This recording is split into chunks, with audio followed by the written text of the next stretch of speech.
নমস্কার, 7 এবেক নিউজ নেটওয়ার্কে আপনাদের স্বাগত। সম্প্রতি সোদপুরের লোকসংস্কৃতি ভবনের নজরুল মঞ্চে অনুষ্ঠিত হল সোদপুর কথামালা আবৃত্তি শিক্ষা কেন্দ্রের বার্ষিক অনুষ্ঠান। বিশিষ্ট অতিথিদের উপস্থিতিতে প্রদীপ প্রজ্বলনের মধ্যে দিয়ে এদিনের অনুষ্ঠানের মাঙ্গলিক সূচনা করেন সোদপুর কথামালার প্রশিক্ষক শ্রী সন্দীপ মজুমদার।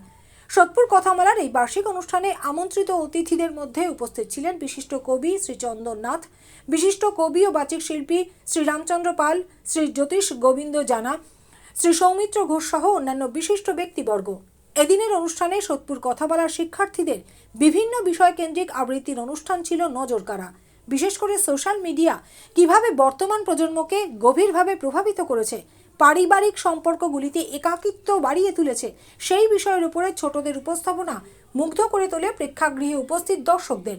দেখুন এদিনের অনুষ্ঠানের বিশেষ কিছু মুহূর্তের ছবি। আমরা আমাদের সময় না দিয়ে সোশ্যাল মিডিয়ায় বেশি সময় দিচ্ছি, ভুলে যাই আমরা সবাই একা হয়ে যাচ্ছি। আমরা এখন অন্যের দুঃখে পাশে থাকি না, নিজের দুঃখটাকেও স্ট্যাটাস দিচ্ছি মিডিয়ায়। আমরা ভুলে যাচ্ছি আমরা সোশ্যাল মিডিয়াকে ব্যবহার করছি নাকি সোশ্যাল মিডিয়া আমাদেরকে ব্যবহার করছে। এখনই সময় সাবধান হবার।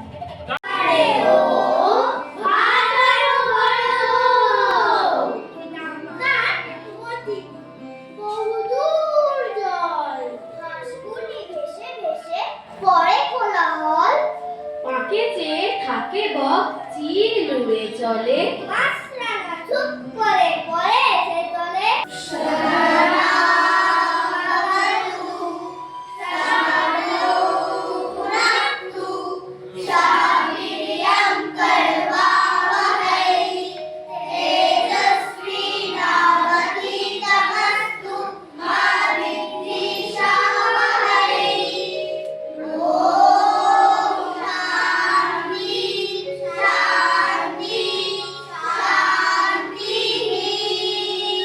শ্যামল পালের রিপোর্ট, 7 এবেক নিউজ নেটওয়ার্ক।